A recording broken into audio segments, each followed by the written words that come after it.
Բարեկամներ ողջույններս, ես ձեզ նորից ուրախ եմ տեսնել եթերում, վստահ եմ, որ դուք էլ եք անհամբերությամբ հաճախ սպասում մեր նոր հյուրին, մեր քննարկմանը։ Այս քննարկումները վերենացում հետաքրքիր, խոհափիլիսոփայական ինչ-որ առումով, ժամանակակից, խնդիրներ վերհանող եւ մի փոքր ըստից տարբերվող, նպատակ չի առանձնապես հատուկ տարբերվել, բայց կարծում եմ, որ այն հյուրերը եւ այն մտքերը, որտեղ այստեղ հնչում են, բավականին հետաքրքիր մտածելու, տեղի տալու առիթ են մեզ բոլորիս համար այս ինֆորմացիոն տեղեկատվական աղմուկի մեջ եւ այս գույների խտացման ժամանակաշրջանում, որտեղ կարծեք մարդիկ չեն կարողանում իսկապես կողմնորոշվել, թե որն է ճիշտ, որը սխալը, կամ շատ հակառակը շատ լավ գիտեն, թե որն է ճիշտ, որը սխալը, բայց իրենց միշտ պարտադրում են կարծեք ընտրություն կատարել ոչ ճիշտ ուղղությամբ։ Եվ մենք այսօր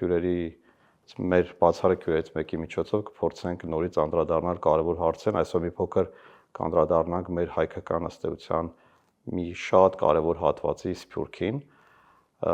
եւ շտապում եմ ներկայացնել մեր այսօրվա հյուրին Սարգիս Շահինյան, Սարգիս ողջունում եմ։ Ողջույն ձեզ Գևորգ։ Սարգիսը Շվեյցարիո հայկական եւ հայամետ կազմակերպությունների խորհրդի նախագահն է, բայց Սարգիսին շատերը ճանաչում են ոչ թե բայց Սարգիսին շատերը ճանաչում են, որովհետեւ Հայաստանում շատ ակտիվ է Սարգիսը եւ Շվեյցարիայում շատ ակտիվ է հայ-շվեյցարական հարաբերությունների առումով։ Մի փոքր խոսենք դրա մասին։ Նաեւ Հայաստան-Շվեյցարիա բարեկամական խմբի քարտուղարն է եղել Սարգիսը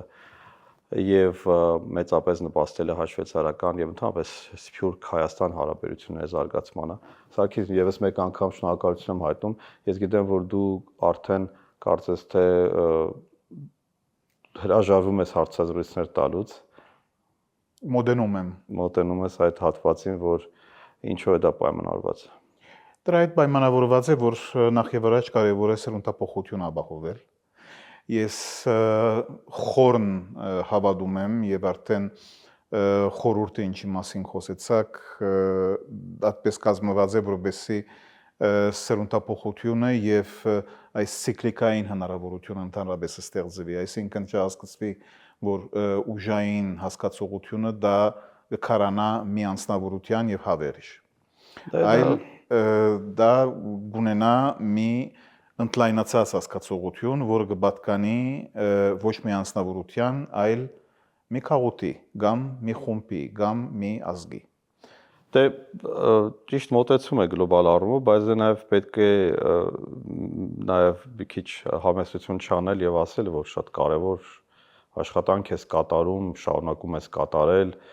եւ հարցազրույցներով չէ որ մարդիկ պիտի իմանան, բայց այսօր արի խոսենք մեր խնդիրներից։ Այսօր խոսենք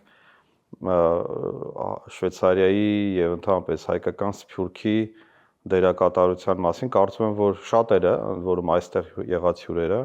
միշտ նշել են Սփյուռքի կարևորությունը հայապահպանության, հայկական ինքնության պահպանության, պետականաշինության, հայամետության եւ բոլոր այլ առումներով։ Դա միայն ցեղասպանության խնդիրը չէ, դա միայն արդարության վերականգնման զգացումը չէ։ Այսօր շատ ավելի կարևոր է դարձել Սփյուռքի դերը հենց բուն Հայաստանի պահպանության, հայկական պետականության պահպանության հարցում։ Չես կարծում արդյոք Սփյուռքը անցնում է այդ տրանսֆորմացիաների միջով եւ ինչ է ինքը տեսնում այսօր Հայաստանի մասին խոսելիս։ Իհարկե որ անցնում է եւ մեծ դժվարությունը այն է, որ ինքը չկարողացավ ըստ ձեզ եւ նորեն ուղղակի հեշտացնում եմ խոսակցությունը խոսելով մի Սփյուռքի մասին, որ ես միշտ ընդգծել եմ, որ զանազան Սփյուռքերի մասին է խոսքը։ Այլ Սփյուռքը երբ որ թարսիբես միանա, որովհետև մենք այդ բանը չունենք, իրապես այդ ցկտումը չունենք միանալու, ոչ Սփյուռքում, ոչ էլ Հայաստանում։ Դա կբադահի առանցքային գացությունների մեջ, երբ որ այսինքն շատ ծանր մարդահրավերներ ուղղակի կլինեն։ Այդքան որ գուցե այդ միության այդ հասկացողությունը եւ ցկտումը արդեն ուշ է հասնում։ Ինչպես որ օրինակի համար դեղի չունեցավ Հայաստանի մեջ շեմին այս հաջորդ քաղաքական ընտրություններին։ Սակայն վերադառնալով Սփյուռքին, Սփյուռքը իհարկե լրիվ համաձայն եմ, որ ինքը ունի քաղաքականությունից դուրս շատ մեծ պոտենցիալ թերագադարություն, որովհետև անջարեղ անձնավորությունները հայկական հետքով, իրականությունով քիչ չեն, բայց չեմ գտնարսել, որ նույն համայնքի մեջ ծանոթ են։ Շատերը իրենց կորձունայությունը արժև կդանին եւ շատ հաջողակ կորձունայությունը արժև կդանին, թե տնտեսության մեջ, թե հետազոտության մեջ։ Իրենց դաշտում, ոչ թե Հայաստանի հետ կապված։ Ոչ, թեր ոչ, գեղարվեստության մեջ։ Եվ նաեւ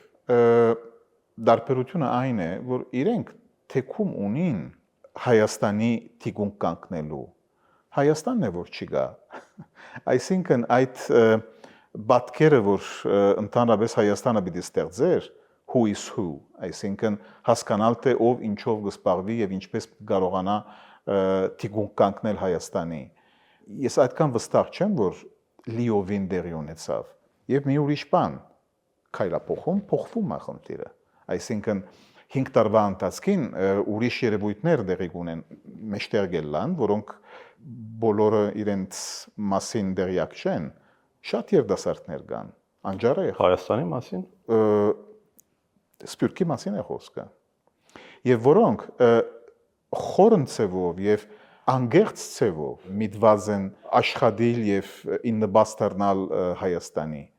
ընդհանրապես հայկական ինքնության։ Եվ հայկական ինքնությունը ոչ իբր ազգայնական հասկացողություն ընդունելով, այլ իբր չեմ գնարսել հայրենասիրական, այլ մի հատված, որը մաս կգազմե ունիվերսալիզմի, այսինքն Բայց ես մենք ներողություն եմ խնդրում։ Մենք կարող ենք ավելի անկեղծ խոսել։ Մենք կարող ենք փորձել իսկապես առանց էվֆեմիզմների, այսինքն նրբաբանությունների փորձենք ինքներս հասկանալ, թե որն է Հայաստան-Սփյուռք խնդիրը, հատկապես 18 թվականից կամ 20 թվականից հետո ահռելի բաներ են փոխվել եւ ինձ ըստիս ոչ դեպի լավը։ Եվ ես կուզեի, որ մենք այսօր մի փոքր հասկանանք, ինչ է կատարում Սփյուռքի հետ, ինչ են իրենք տեսնում Հայաստանում եւ արդյոք մենք ավելի մեծ խնդիրներ չենք ունենալու մոտ ապագայում։ Ուրեմն, ես խնդիր չունեմ անգեղծության հետ եւ մանավանդ ինչ որ գվերապերի 2018-ից հետո պայմանավորել թե ինչ որ դեղի ունեցավ, իննբաստ իհարկե հարաբերությունների Սփյուռք Հայաստանի դեղի ունեցավ։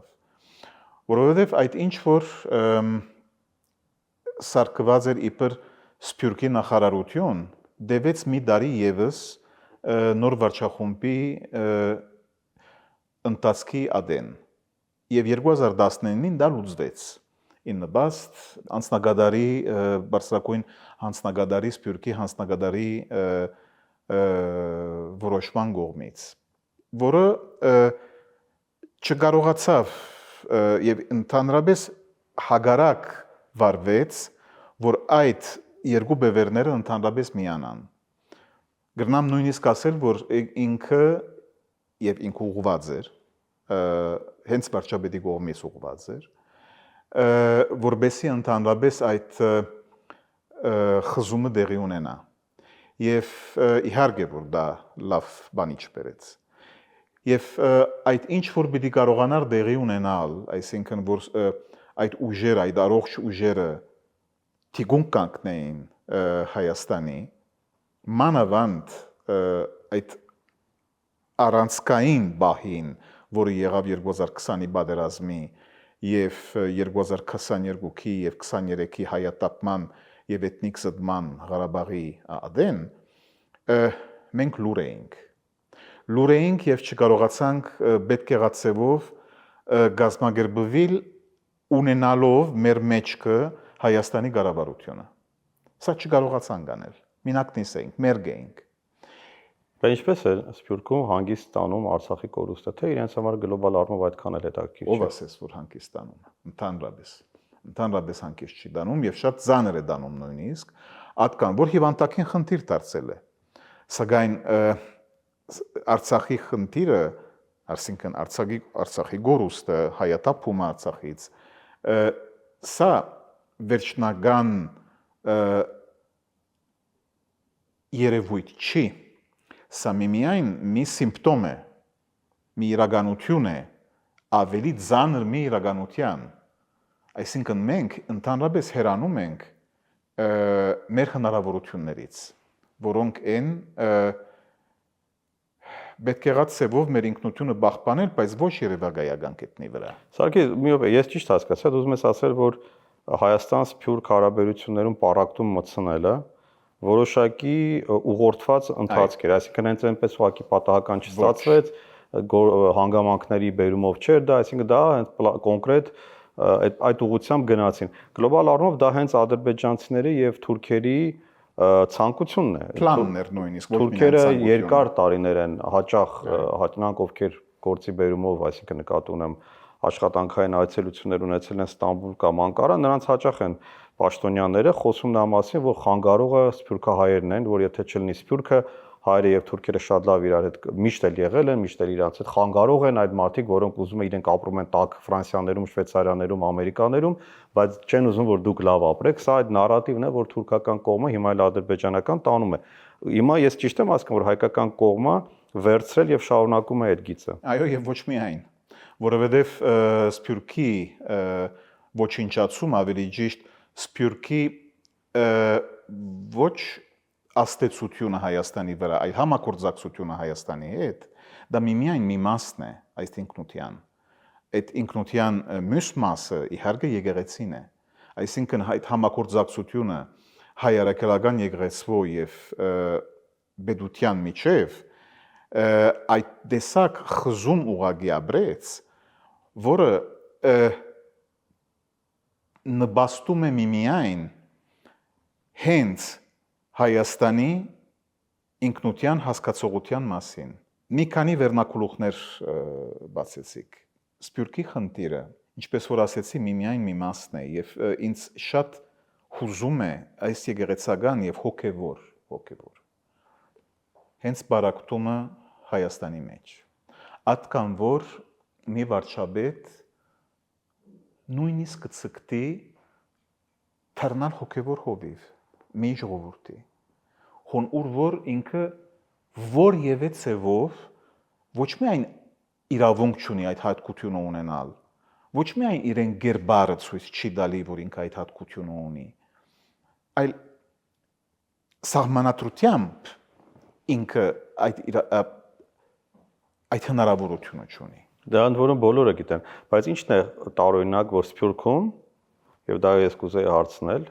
կարծիքը, ինչպես է ստացվում, որ համակիրներ կան։ Վերցնենք օրինակ նույն Ֆրանսիա, մեջ Շվեյցարիային այդքան լավ ծանոթ չեմ, դուք ավելի լավ գիտեք։ Վստահ եմ այնտեղ կնեն համակիրներ եւ նրանք ովքեր նույն եկեղեցու ներսում են լինելու համակիրներ, որոնք ենթադրենք պիտի ասեն, որ ամեն ինչ որ ամեն ճիշտ է անում։ Սա ինձ մոտ մի զարմանք առաջացրել։ Ինչ որ մարդ որ մի բան անում է, ենթադրենք ժամանակին Հիտլերը ինչ որ մի բան անում էր, Հիտլերը է, ինքն իր պատասխանատվությունը, բայց այն մարդիկ, ովքեր աջակցում էին,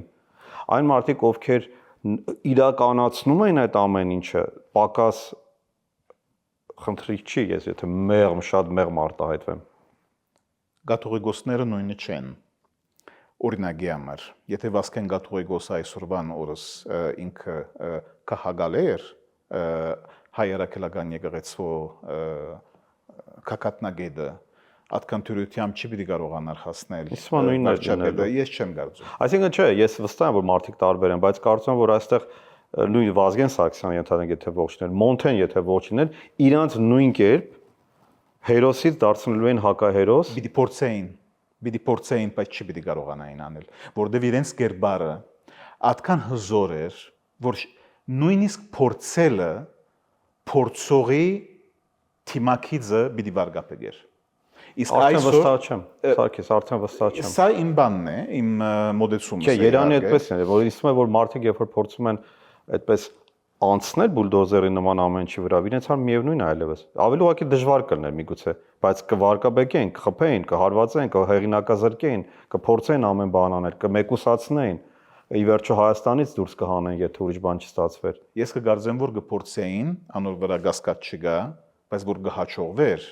անոր վրա ես Լավ, դա հարցի մի կողմն է։ Հիմա այս կաթողիկոսը դա սա մասը իհարկե, որտեղ մյուս մասը գա, այսինքն սփյուռքի մեջ ինչպես կա գնալվի այս ամեն ինչը։ Դժբախտաբար այդ ворթը մտավ շատ մարդկանց մեջ, ուր որ այդ հասկացողությունը ուղղակի մտավ, որ խնդիրները պետք է փոխվին։ Եվ այդ փոփոխության հասկացողության մեջ մարդիկ տեսան, որ փուն այդ անձնավորությունը, որ կարող է իսկական փոփոխություն մեջ բերել, ներկա վարչապետն է։ Իսկ սա ինչի հետ կապված պայմանավորված էր։ Առաջին հերթին ցեղասպանության իրողությունը գասկածի տակ տնելու մեջ, ինչ որ դեղի ունեցավ հունվար 2025-ից սկսյալ 10 օրվան ընթացքին։ Հենց սկսավ այս ամեն ինչը հենց Շվեյցարիայում, շարունակեց Ֆրանսիայում։ Այո, ձեզ մոտ է, չէ՞, կարծում խնդիր առաջացավ, հենց այնտեղ համայնքի ես չգայի այդ ժողովի ընթացքին։ Եթե լինեի, դարբեր պիտի լիներ խնդիրը։ Շարունակեց Գերմանիայում, շարունակեց Ամերիկայում, շարունակեց Չեխիայում եւ այդ ամեն ինչ շղթայական ցևով հասկացնել դվավ, որ բադահմամբ չէր այս ամեն ինչը։ Այսինքն հունվար 2025-ին արդեն հստակ հասկացվում էր, որ վարչապետի պլանը որն էր։ Այսինքն այդ բարակտումը, որ այդ ворթը, որ պիտի մտցներ մարդկանց մեջ, ինքը շատ միտված ցևով արժև էր դանում եւ ոչ բոլորը եւ հոն իրավունք կուտանցես կարողացան պետք եղած դիմադրությունը ցույց տալ եւ ոչ հոգեգան կամ սիմվոլիկ կամ բորտային այդ դիմադրությունը, այլ իսկական սև ու սպիտակ դիմադրությունը հասկացնելու համար, որ այդ ինչ որ դուք կսեք, որ իրապես սխալ է եւ միմիայն կարող է անչադիչ հասկացողությունը ստեղծե թե սփյուռքի մեջ, բայց իհարկե նաև Հայաստանի մեջ։ Այդ ինչ որ դեղի ունենավ օրինակի համար J.D. Vance-ի ցեղասպանության հուշահամալիրի այցելության ժամանակ նվիրեցին իրեն։ Այո, բայց այդ այցելության իմաստը որն էր, որ ինքը իրապես ցեղասպանության համալիրի արժև էր գնում եւ խոնարհում եւ այդ քիրքը նորություն չէր։ Ինչու՞ այս գրքի հեղինակը եղել է մեզ մոտ հյուր։ Ուրեմն Քեթիպյան Արան։ Այո, եւ կգարձեմ, որ դա առնվազն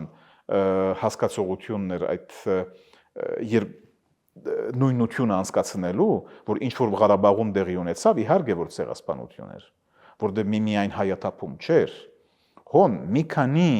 գեդեր 1945-ի ներողություն 49-ի կոնվենցիայի գեդեր կհամընկնին դրա հետ կապված եւ առնվազն 3 գեդեր ամերիկացիներն ասում who cares եւ ինչ ենթադրենք նման կոնվենցիաներ կան, եթե Հայաստանը տեր չի կանգնում ճիշտ է եւ սփյուռքն էլ ընդհանուր առումով հենց այն հարցը այդ ինչպես ստացվեց, որ սփյուռքի մի մասը, չեմ ասում ամբողջը, ինչպես ստացվեց, որ սփյուռքի մի մասը ընդունեց այդ թունավոր խայծը, որովհետև դեսավ, որ իրականության մեջ մենք տգար ենք եւ մենք ուղղորդվում ենք տգար անձնավորության կողմից եւ ինքը կարծում է դեր, որտեղ այս սփյուռքի մի մասը դժբախտաբար այդպես սահմանվում է, որ իրականությունը սա է, այսինքն իրականությունը նա է, որ պետք է համոզվիլ, որ մենք պետք է յուրաքանչյուր մեր հագարագործի դրած պայմաններին համաձայնվենք։ Սփյուռքը համաձայն է նման ձևակերպումներին։ Հենց դա որ ոչ։ Մի մասը ուղղակի եւ դա պետք է ասեմ, որ փոքրամասնությունն է։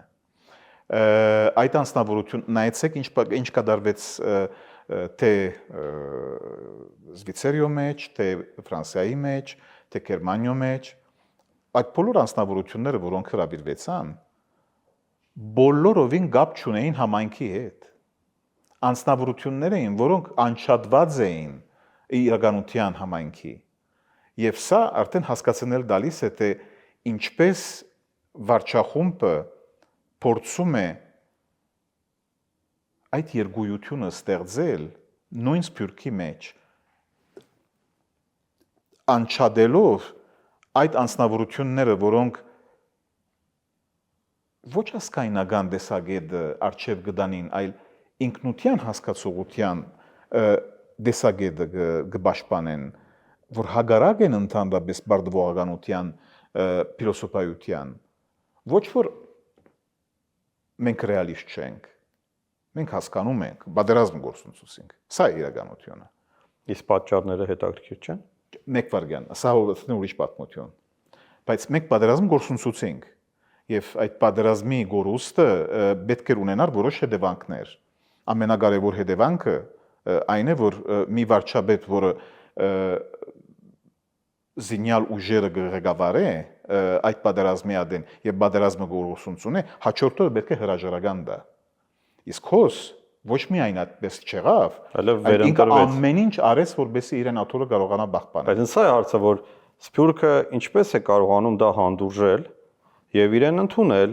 եւ իրեն բավականին պատվել, այսինքն այնպես չի, որ ինքը ենթադրեն գնում է Շվեյցարիա կամ Ֆրանսիա կամ Գերմանիա եւ որևէ մեկ իրեն չի հանդիպում, բոլորը իրեն բոյկոտում են, չէ, ինքը գտնում է հանդիպող մարդիկ, նույնիսկ ավելին նրանք գալիս են, ողջունում են, շնորհակալություն են հայտնում։ Այդ ինչպես է ստացվում դա։ Որովհետեւ իրենք կարծում են, որ ինքը ճիշտ է ասում, որովհետեւ իրենք կարծում են, որ ցեղասպանության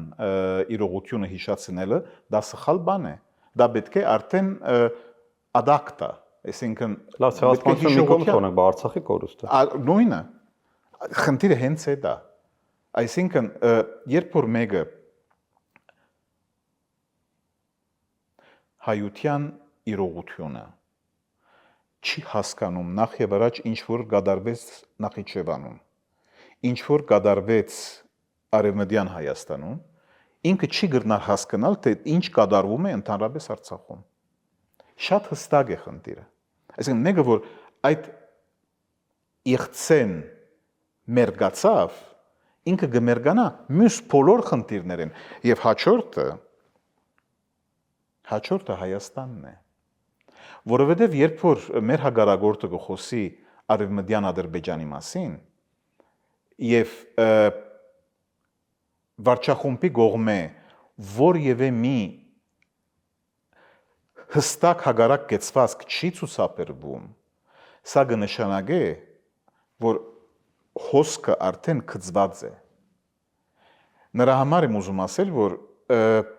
նախ եւ առաջ չի կարելի ընդհանրացնել Սփյուռքի մասին,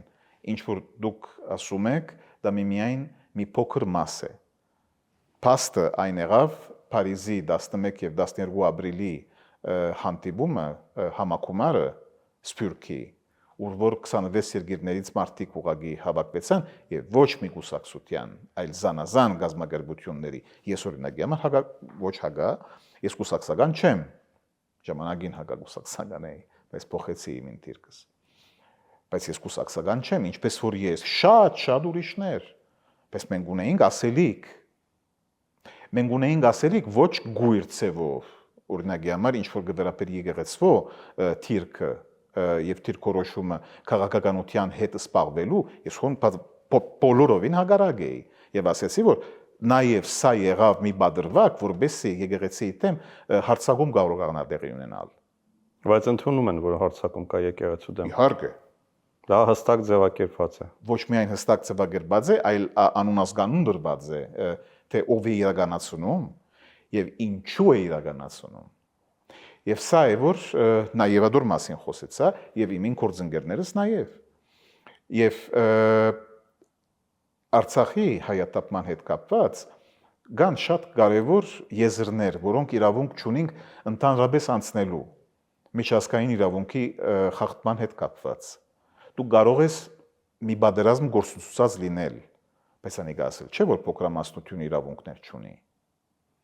Եվ ուղղակի ընդհանրապես թոթվիլ եւ մերգանալ բոլոր այդ իրավունքներից, որ ոչ մեկը քեզանից չխնդրեց այդ բանը, հա։ Դա ամենամեծ ոչրագործությունն է։ Որովհետեւ արդեն անիմաստություն չէ, հոն միտում կա։ Եվ այդ միտումը հենց գծածկե Սփյուռքի մեջ նաեւ բարակտումը ստեղծելը եւ Սփյուռքի եւ Հայաստանի միջև հարաբերությունները խզելու մեջ։ Սարգիս, ես ճիշտ եմ հասկանում,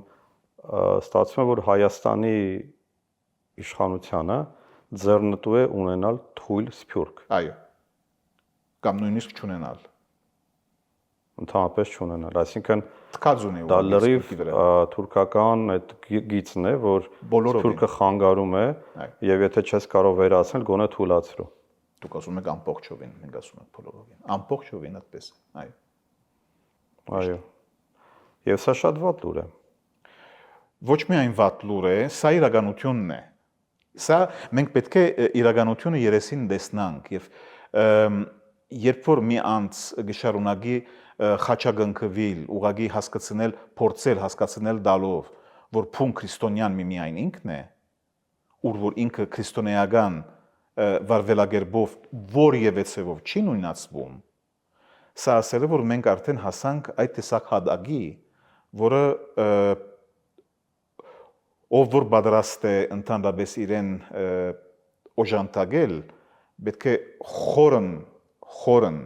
նստի եւ խորի արդյոք ես չարիքի փոքրակույնն եմ ուղագի որոշել սադարել։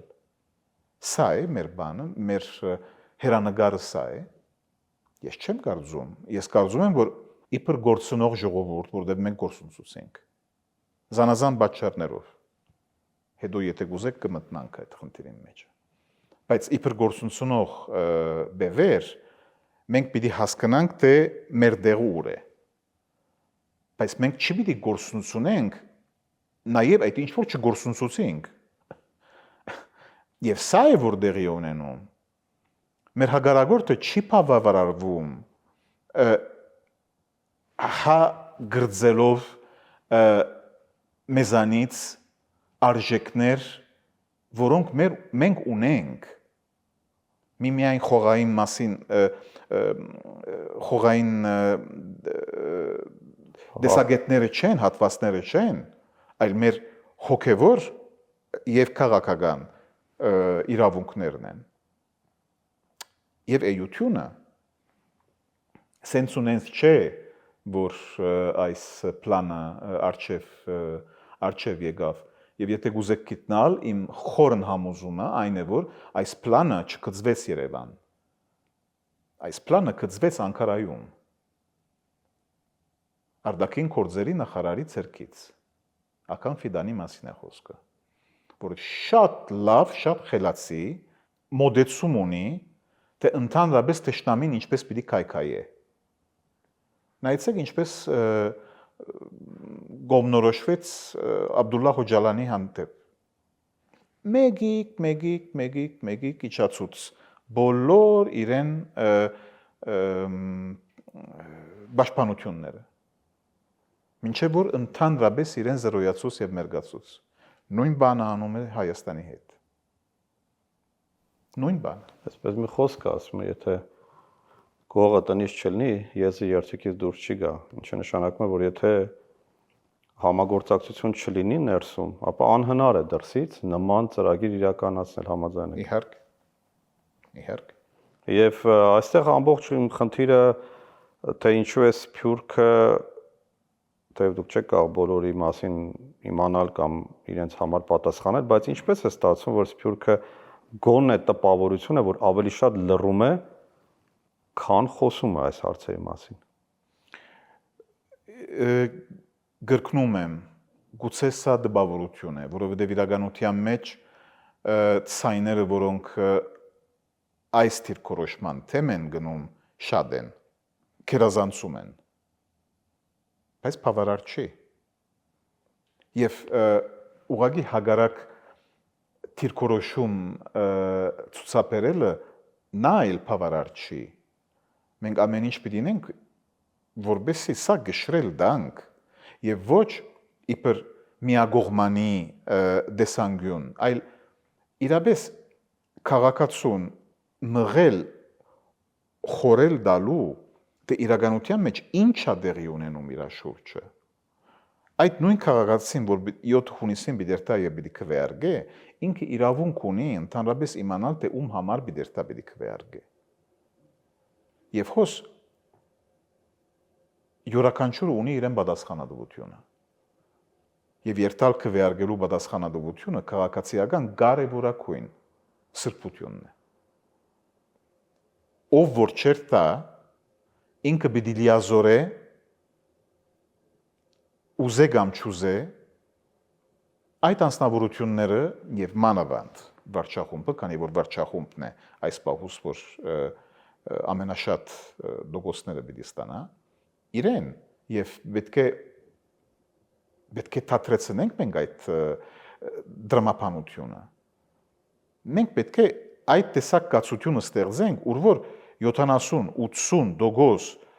իրավունք ունեցողներին պիտի երթան եւ քվեարկեն միևնույնն է ում համար պիտի երթան եւ պիտի քվեարկեն։ Ես չեմ ուզում ուղղակի եւ իրավունք չունեմ նա առաջին հերթին որևէ ուղղորդում տալ ի բացի իհարկե դա բարձ է կարծեմ թե որ ես չեմ կարող սադարել ներգա վարչախումբը եւ ներգա վարչապետը։ Ինչու՞։ Որովհետև ինքը ամեն ինչ արեց եւ ամեն ինչ անելու է, որ մեր իրողությունը ընդհանրապես քայքայվի։ Ես այդքան վստահ չեմ, որ մի քանի տարիեն, եթե ինքը դարձյալ ընտրվի, մենք պիտի կարողանանք Հայաստան տեսնել։ Ոմանք սա այս մոտեցումը համարում են ալարմիզմ, այսինքն որ համարում են գիտեք, բան ամեն ինչը նեգատիվ եք նայում, ամեն ինչ այդքան վատ չի, մենք իրական Հայաստան ենք կառուցում, խաղաղություն ենք բերել։ Ի վերջո, բա ինչպես դրան պատասխանել։ Որ առաջին հերթին այդ երկգույություն, այսինքն այդ նույնությունը ներգա վարչապետ եւ խաղաղություն եւ ներգա վարչապետի ինտիմատիրը միմիայն բادرազմի սադարող անձնավորություններ, դա լիովին սխալ է։ Բաճարներով, որը ես առաջ ասեցի, ասել չէ որ դու գործընծնող թեմք ունենալով դու իրավունք չունես դարձյալ քո գին իրավունքներդ պաշտպանելու եւ դու չես կրնալ շարունակել կորձել որոշում առնել երբ որ ոչ մեկ կողմ է այլ երկու կողմ է թրված ադրջանակը գլուխիդ սպառնեն քո անվտանգության եւ քո էության մասին իսկ հետո դա ինձ համար ամենակարևորը այն է որ այս անձնավորությունը հավասարակշռված ցևով չի խոսում մարդկանց եթե արդեն հասանք ուղղակի ուզում եմ մի հատված հիշեցնել որը ինձ խոնից հանում է երբ որ ես տեսնում եմ այդ խոլովակները ուր որ ինքը ասում է մարդկանց ես ցես սիրում եմ բայց ինքը գոռում է դա եւ միմիայն դրակուլայի բաները մնացին, ադամները մնացին, որ դուրսելան, այդ պահուն, որ ինքը այդ բանը ասում է, սա ասել է, որ մենք իրապես խանգարված անձնավորության հետ գործ ունենք։ Իսկ սփյուռքում չեն հասկանում դա։ Ինչպես որ ես կհասկանամ, շատեր ուրիշ կհասկանան։ Ես ուղղակի հաճախ դե բարձ է մարդ կարող են տարբեր կարծիքներ լինել, ասենք ինչ-որ մեկի մասին կամ ինչ-որ երևույթի մասին, բայց բաներ կան, որ ուղղակի ակնհայտ են։ Բայց այդ ակնհայտը կարծեք բավարար չի, որպեսզի եւ Հայաստանում եւ քանի որ հիմա Սփյուռքի մասին ենք խոսում, ինձ հետաքրքիր է Սփյուռքի ընկալումները, թե ինչպես է այդտեղ այդքանից հետո, այսքանից հետո դեռ շարունակում են լինել մարդիկ, որոնք աջակցում են այս իշխանություններին։ Սա ինձ մի տեսակ մտահոգում շատ, որտեղ իշխանությունը ցանկացած իշխանություն ինքը գոյատևելու եւ մնալու խնդիր է լուծում ամբողջ աշխարհում, ոչ միայն Հայաստանում, բայց այնքանով որքանով իրեն աջակցելու են։ Եթե իրեն չեն աջակցում, ինքը պարզապես դուրս է գալիս խաղից կամ գնում է այլ ուղղությամբ։ Հիմա այս պարագայում մենք չենք տեսնում, որ ենթադրենք Հայաստանի ներսում եւ Սփյուռքում մեծ դիմադրություն լինի, ես չեմ ասում ընդդիմություն, մեծ դիմադրություն լինի իրեն։ Սա մի տեսակ հարց չի առաջացնում, թե ինչի հետ մենք գործ ունենք։ Եթե հարցը առաջանար, դուք այդ հարցը չպիտի դայիք։ Խնդիրը հետևյալն է սակայն, որ գա փորձառություն եւ գա փորձառություն։ Գա խորն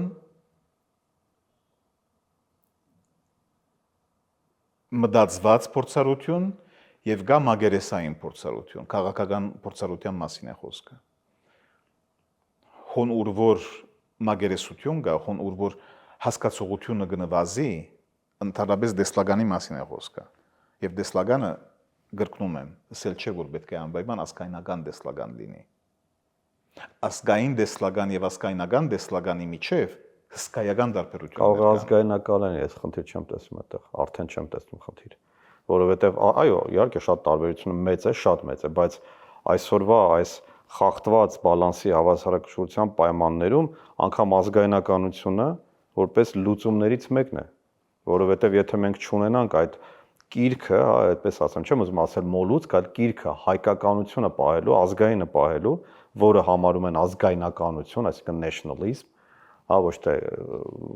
ազգային, ես խնդիր չեմ տեսնում, բայց ինչպես պահպանենք ինքներս մեզ։ Ես պետք չունեմ ազգայնականությունից, որովհետեւ ես ինքս պահպանեմ։ Ես հասկանում եմ, թե որոնք են իմ արժեքները, թե հոգևոր, թե քաղաքական։ Ես պետք չունեմ ուղղակի իմ էշս արժև քաշել իմին հարևանների գողքը, մանավանդ երբ որ իմ հարևանս կոչվում է Թուրքիա, Բարսկաստան, Ադրբեջան եւ իհարկե Վրաստան։ Պետք չունեմ։ Իսկ պետք չունեմ նաեւ այդ բանը անելու, երբ որ իմ հարևանս լինի Իտալիան, Ավստրիան, Լիխտենշտայնը, Գերմանիան, Ֆրանսիան։ Պետքությունը չունեմ քերազանցելու մյուսին։ Ես պետք ունեմ լինելու հավասար կետնի վրա իրա հետ։ Որովհետև ազգայնականությունը դուք բանական որպես ռասայական խտրականության բան։ Ես այդ իմաստով չէի ասում, բայց շատ լավ, շատ լավ։ Ինձ համար այդ շատ կարևոր կետ է։ Այս մարդը ցույց տուվա, որ ինքը ոչ քիդագից է իրեն կորձունայությունների մեջ, ոչ էլ այդ կոմպետենտությունը ունի, կարողությունը ունի, ընդհանրապես Սարգիս, բան բարելու, թիվանակետություն բարելու։ Բայց չեք կարծում, որ այդ դեպքում մի քիչ արդար չի ստացվում, չէ՞ որ Սերժ Սարգսյանը, Լևոն Տեր-Պետրոսյանը, Ռոբերտ Քոչյանը, իհարկե տարբեր են իրենք եւ իրենց դրականն ու բացասականը տարբեր է, բայց այս մարդը պրոդուկտ է այդ անցյալի եղածի, որի ժամանակ Սփյուռքը բացարձակ ընդհանրենք չի խոսել Հայաստանում մարդու իրավունքների խախտումների մասին, նույն Արցախի վերաբերյալ լիքը սխալ բաներ են արել իշխանությունները, բանակի հետ կապված եւ այլն, Սփյուռքը, այո, սա կարծես թե բյուրեղացրել է բոլոր այդ մարդկանց, այսպես ասած, բացասական բաները եւ ինքը իր ձևով փորձում է մի ձևով կենթանի ողջ մնալ, բայց Սփյուռքը երբեք չի խոսել նախկինի համար պարագաներում։ Երկու բան։ Նրա համար ասեցի, որ Գասպյուրք եւ Գասպյուրք։ Նայած ում համար խոսում եք, ինչ որ գվերապերի մեզ, այսինքն զվիցերիո մեջ, ցես գվստահեցնեմ, որ մեր ցայնը մենք բարձրացուցենք յուրաքանչյուր նախագահի հետ։ Ատկան որ նաև քեշմարտ դարձանք այս մարդկանց հետ, երեսին ուղղակի ասելով։ Սակայն երբ որ ժամանակը եկավ եւ փակտուրերի դակ իրենք մեզ մարդու դեղ գտնեին եւ գիտեին ում հետ ուղղակի պիտի համագործակցեին։ Բայց հիմա բանին հասնենք, դուք ասում եք թե ներկա վարչապետը ուղղակի այլ բան չէ, քան պրոդուկտը երզրագացություն, այսպես ասենք։ Եկամ այդպես չի, բայց ես փորձեմ մի քիչ ավելի բարձեցված ասել, այդքան էլ այդպես չի, իհարկե հասկանալի է, բայց ես ուզում եմ այդ կապը մենք տեսնենք, որ ամեն դեպքում օթից չի եկել այդ մարդը։ Ոչ միայն օթից չի եկել։ Ոչ թե ինքը անձը, այլ այս երևույթը եւ դրա համար մենք ունենք հազարավոր մարդիկ, որոնք աջակցում են, այսինքն անքել հո 3 չեն եկել մարս մոլորակից։ Այդ բոլորը կան եւ Սփյուռքում աջակիցները եւ Հայաստանի ներսում աջակիցները, չէ՞ որ եթե նրանք չլինեին, իշխանությունը ով էլ լինի չի կարող երկար տևել, բայց տևում է եւ ըստ էության շարունակում է։ Հանդուրժողականությունը դա մի բևեր է, մի մաս է, այդ ինչ որ դուք առաջ ասեցիք, այսինքն մի մասի Սփյուռքի մի մասի լրությունը նրանով է ուղղակի պայմանավորվում։ Սակայն գա հանդուրժողականություն եւ հանդուրժողականություն, հոս մենք լրիվ մերկացած ենք։ Եվ սա է որ դա անդանելի դարձուցած է եւ չի կարելի ընդհանրապես լուր մնալ այս տեսակ քանտման արժեվ։ Եվ ես նրա համար ես եկա Հայաստան, բես որբեսի կարողանամ յուրաքանչյուր քաղաքացու հետ եւ անում եմ, վստահ եղեք որ անում եմ, երբ որ տաքսի նստում եմ, երբ որ քայլելով դեղ եմ գնում, մարդկանց հետ շփվում եմ ու փորձում եմ հասկանալ, թե իրանց դարդը ինչ է։ Օրինակ նկատել եք, որ իրանց դարդը լինի արցախցիների հայրենազրկումը եւ նրանց վերադարձի իրավունքը ենթադրում։ Ոմանց հա, բայց ոչ մեծամասնության մոտ։ Ոչ մեծամասնության մոտ։ Սրա մասին է խոսքը։ Այսինքն ինչպես որ 40-ական 30-ականների վերջ Հիտլերը կարողացավ ուղղակի ոնց որ ասած հիպնոսացնել ամբողջ գերմանական ժողովրդին, որոնք ըստ էության ասում են, որ պատերազմը լավ է, մեռնելը լավ է, սպանելը լավ է, հա, մոտավորապես ես մի քիչ չափազանցնում եմ, այսինքն համաձայնություն է, մանդատ էին տվել գերմանական իշխանությանը անել այն, ինչ որ ինքը, երբ որ նրանք անում էին այդ արհավիրքները, նրանք դեմ չէին։ Նրանք չէին ասում, որ ինչ եք անում։ Սոցիալական թիգունք կար։ Այո, իհարկե կար։ Հիտլերի, ինչպես որ սոցիալական թիգունք եղավ հայկական ցեղասպանության 1910-ականներին։ Այո, իհարկե մի քիչ սխալ է համատել, միգուցե ոմանք չեն համաձայնի, ես ու ճիշտ կանեն Հիտլերին համատել Հայաստանի իշխանության հետ, դա սխալ համատություն է։ Այդ հա, Դա սխալ է, դրանք տարբեր բան է։ Խոսքը այդ երկուսի համատությունը ուղիղ չի, այսինքն այն առումով, որ ինչպես կարելի է ունենալ համաձայնություն անելու սխալ բան։ դուք կարող եք իհարկե մարդկանց համոզել, իհարկե, դա ռետորապանության կարևորագույն հատվածներից մեկն է եւ ներկա վարչապետը չմոռանանք, ինքը սկանչելի ռետոր է։ Եվ կարող է մարդկանց գախարտել այդ բադադակ խոսքերով։ Սա վատ լուր է, որովհետև քաղաքականության մեջ ի տարբերություն այլ մնացած բնագավառների կարևոր է թե ինչ ես ասում, թե ոչ թե կարևոր է ինչ ես անում, ցավոք։ Եվ սա շատ վատ բան է, որովհետև մարդիկ իսկապես լսում են եւ ունակ չեն շարունակել վերլուծել, իսկ ինչ արեց, իսկ ինչ է լինելու, իսկ ինչի կբերի դա, իսկ ինչ կատարվեց, չէ, կարևորը գեղեցիկ խոստումներ, խաբկանք, իլյուզիաներ, պատրանքներ, տարբեր տեսակի մանիպուլյացիաներ եւ դա բոլորը կարծեք ոչ միայն Հայաստանում, այլ շատ տեղերում անցում է, Սփյուռքում նաեւ։ Ճիշտ է, թե որ սակայն մենք ժամանակ չունենք։ Մենք վաղուց ժամանակ։ Որովհետեւ բանը թանագը արդեն ոսկորին հասել է։ Անցել է։ Արդեն սպանել է, որովհետեւ մենք տեսանք, որ եւ հազարավոր կորուստներ են ունեցել եւ ճակատագրեր են խեղվել, հա, Արցախահայերի մասին այսօր որևէ մեկը գլոբալ առումով չի էլ հիշում։ Այնպեսի տպավորություն, որ նման բան չի էլ եղել, այնպես կարողացան ինֆորմացիոն դաշտում փակել այդ ամեն ինչը sense կոծկել եւ Սփյուռքը, բայց այստեղ է իմ հարցը, արդյոք Սփյուռքից կարող է գալ այդ փրկությունը։ Սփյուռքը չպիտի փրկի Հայաստանը։ Սփյուռքը լավագույն դեպքում պիտի կարողանա համագործակցել։ Սփյուռքը առաջին հերթին սակայն ունի մի ուրիշ մարտահրավեր, որը հենց Սփյուռքը փրկելն է։ Եվ այսինքն Սփյուռքը հայկական պահելը։ Իհարկե, այսինքն դա ինքնության կարևորագույն մարտահրավերիցների մեկն է։ Եվ սա խաղալիք չէ։ Եվ Սփյուռքը չի գտնար մինագա անել։ Դա իհարկե որ եկեղեցին պիտի համագործակցի այս խնդրի մեջ։ Եղած լինելով կարևորագույն սյունը հենց այդ ինքնության գերդման համար։ Բայց սա կնշանակե նաև, որ ներկա իրողության առջև եկեղեցին պիտի փոխվի։ Ամեն ինչ փոխվում է, որ անցինք փոխվում են։ Մենք չի պիտի կարողանանք մի լուծման հասնել ուղղակի քարացած մնալով մեր անցյալի մեջ։ Մենք պիտի զարգացնենք այդ անցյալը, պիտի դարձնենք նոր մի բևեր այդ ունիվերսալիզմի, որը օդի նման պետք ունենք, բայց ունիվերսալիզմի մեջ մտնալս էլ չէ լուծվել։ Ո՞ր է ունիվերսալիզմը այս բaragam։ Յուրաքանչյուր քաղաքների իրողությունը, յուրաքանչյուր ժողովուրդների իրողությունը։ Ես ուզում եմ լինել հավասար թուրքին, իտալացուն, ամերիկացուն, ես որևէ մի ձևով պետք չունիմ ինքս վարգապետած սկալ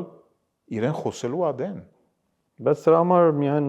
խոսքը պակաս հերիք չէ, միայն խոսքը հերիք չէ նկատի ունեմ, այսինքն մենք պիտի տնտեսություն զարգացնենք, մենք պետք է ինստիտուտներ կայացնենք, Սփյուռքն էլ նախկինում էլ գլոբալ առումով Սփյուռքը չի հետաքրքրված եղել Հայաստանի որպես ինստիտուտի կայացմամբ։ Ճիշտ է։ Դրա համար սա է բանը, որ մենք խնդիրը չի սկսել 18-ին։ 18-ին ինքը ուղղակի էապես խորացել է, շատ խորացել է։ Դա ավելի է խորացել 20 թվականից հետո եւ հիմա մենք դրա արդյունքներն ենք, հետևանքներն ենք տեսնում։ Բայց ինչպես անես Սարգիս, ինչպես ստեղծել նոր քաղաքական վերնախավ, բայց ամենակարևորը ինչպես ստեղծել նոր հասարակություն։ Ես կախարտական падիգու չունեմ Գևորգ։ Ոչ մեկ այդ տեսակետեն ուզում եմ ասել, որ ես չեմ գրնար ուղագի կակատիցը սկսել։ Ես կարող եմ իհարկե կակատիցը սկսել քննադատել, բայց կորձը պիտի լինի հատակից։ Դա եմ ասում, ինչպես ստեղծել նոր հասարակություն, նոր մտածող։ Ամենակարևորը դպրոցն է։ Հոն ես դպրոցը պետական կառույց է, պետությունն է տալիս թե ինչպես դասագրքերն են իրենք վերահսկում, պետությունը, նախարարությունը մասնավորապես, հա, իրենք ամբողջ ընթացքն են վերահսկում, այսինքն դու չես կարող ընդհանրենք ինչ ուզենաս դասավանդել։ Իհարկե որ ոչ։ Հետևաբար, բայց ես պետք է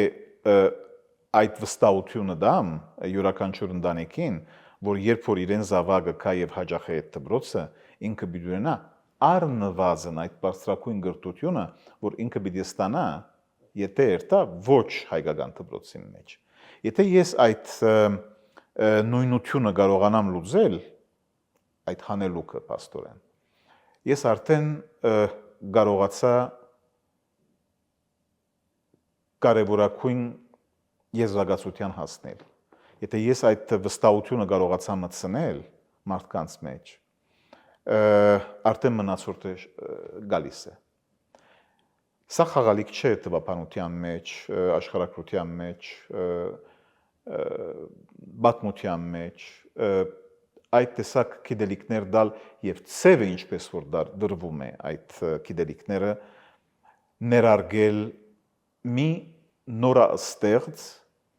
դպրոցի մեջ։ Եթե ես կարծում եմ, որ այդ դպրոցը, որ ես ուզում եմ սարքել, պիտի լինի հին ավանդներով կամ հնարավորություններով, ես արդեն հիմքը դրել եմ ցաղողության։ Խոն է որ խնդիրները պետք է փոխել։ Իսկ Սփյուռքում ինչ պետք է փոխել։ Մտայնության մասին է խոսքը։ Ես չեմ գրնար հասկանալ, որ Սփյուռքը պիտի այսպես ասեմ, հա, հայերը արտասահմանում պիտի կարողանան հայ մնալով իրենց անցյալի արժեքների կապված։ Իսկ ինչպես անենք, որ համել կապեն ապագայի հետ եւ իրենք էլի հայ մնան։ Անցյալը անցյալ հասկանալի է, անցյալը կարևոր է, հիմքն է, բայց ինչպես մենք իրենց ապագայում հայ պահենք։ Հայությունից չպիտի սկսենք։ Մենք պիտի սկսենք ընդհանուրից։ Հայության գասությունը վերջավորության պիտի գա։ Ամեն ինչ պիտի անենք, որբեսի մենք կարողանանք սարքել մի դպրոց։ Հայկական չսենք, որ հայկական է։ Սարքել մի դպրոց։ Այդ օրենքներով ինչով ընդհանրապես մի դպրոց կսարքվի։ Ճանաչել տալով, որ այդ դպրոցը պետք է ունենա օժանդակություն եղած պետության մեջ։ Ունենալ տասադուներ, որոնք լինեն այդ մագարտակի տասադուներ, որոնք նույն ուրիշ դպրոցների մեջ ընդհանրապես տասավանդում են։ Եվ հոն մտցնել նաև հայ լեզվու հասկացողությունը, բայց ոչ այդտեղից սկսելով։ Եթե դա պիտի անենք, մենք դադարված ենք ցախողելու։ Որն է մեր հաջողության բանալին, Սարգիս։ Խոյեմությունը եւ համեստությունը եւ բնդաջակատությունը։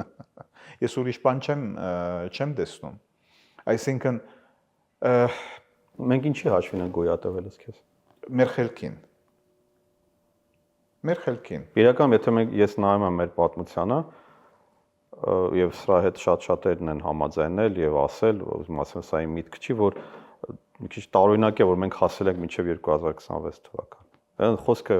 վերջի տարիների մասին, չի ընդհանրապես հազարամյակների ընթացքում, կարծես իհարկե ոչ միայն Հայաստանի, բայց հատկապես մեր պարագայում մենք շատ ենք ունեցել, այդպես մազից կախված ենք եղել, որ այլևս չի լինելու Հայաստանը, հայկականությունը, հայ լեզուն, ինչպես որ ազգեր են եղել, գնացել են, անցել են, այլևս գոյություն չունեն։ Մենք մնացել ենք։ Հիմա նույնիսկ մեզ մոտ հարց է առաջանում, իսկ ինչպես շարունակենք ինքներս մեզ, ինչպես ունենանք ինքներս։ Հոն է քաղաքնիկը, այսինքն Սփյուռքը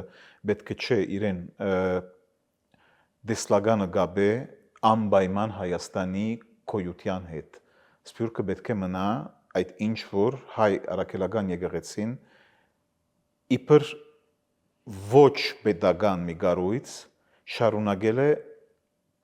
հազարամյակների ընթացքին ներարգել։ Բայց ժամանակը եկած է, որ մտայնությունը պիտի փոխվի, նաև եկեղեցու մեջ։ Սարգիս, ես վերջում միշտ իմ հյուրերին հարցնում եմ մի նույն կրկնվող հարցը, որն է հայի դրական կողմը, հատկանիշը, որը